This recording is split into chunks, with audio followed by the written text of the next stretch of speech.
Okay, let's do an analysis of the exposition of this fugue using the tools that we know so far. Okay, so when I'm analyzing a fugue, I may or may not analyze the chords. I should analyze all of the harmony, but that's not what I'm going to focus on right now. What I'm going to focus on right now is the elements of the fugue. Okay, so I'm going to start with the subject. Okay, so we have a subject. Let's go down here, and here we have the answer. Okay, and what do we have here? We have counter subject. Now, we can label this by writing the word counter subject, but also we could write CS for counter subject. And in some cases, you have more than one counter subject, so you might call this CS1. I don't think we have more than one counter subject, so let's for now just call it CS. Okay, so here we have answer and counter subject. Okay, now is when it gets a little trickier. So let's find more instances of our subject. Okay, so let's actually play through it because it'll be easier to hear it than it is to see it. I'm going to play through it kind of slow from here.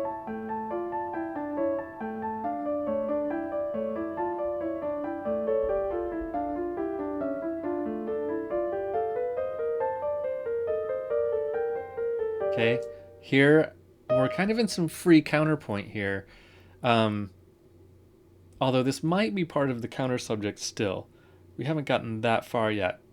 But I can see coming up right here is our subject again. Okay, and let's see, is this a subject or an answer?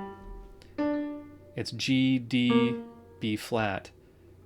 G, D, B flat. So let's call that a subject because it's at the initial pitch.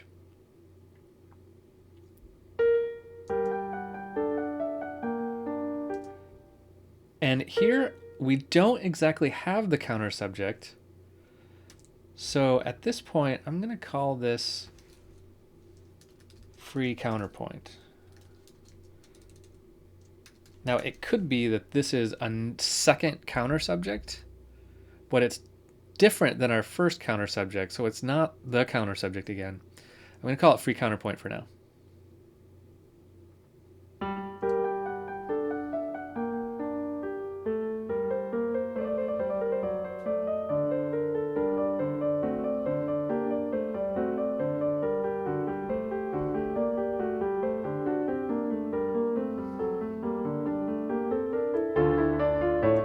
Okay, there's another subject, although here we have D, A, F. That is our answer. I think that's an A. I changed it, remember? So now I changed it back. So this is our answer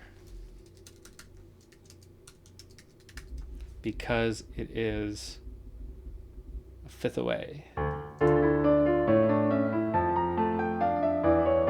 So what's happening here?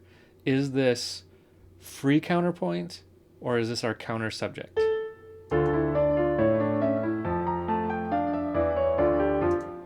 Let's hear. Is it the same as this?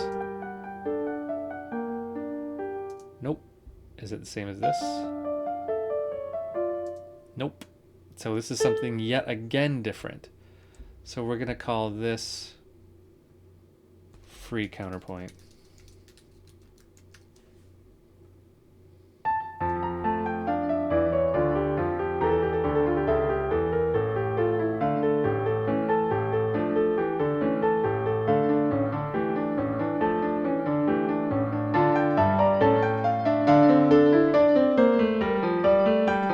Okay, now I think we've reached the end of the exposition and we've moved on to the second section, which is called an episode, which we'll get into the next section.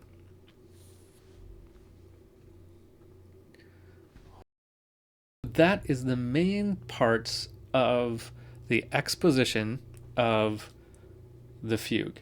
We have subject, counter subject, answers, free counterpoints, and that's it. And you might have a second counter subject. That's possible too. Okay. I'm going to give you this file again, I suppose, since I added these things to it. So this will be the same file, but it's got my notes here. And then we'll go on and talk about episodes.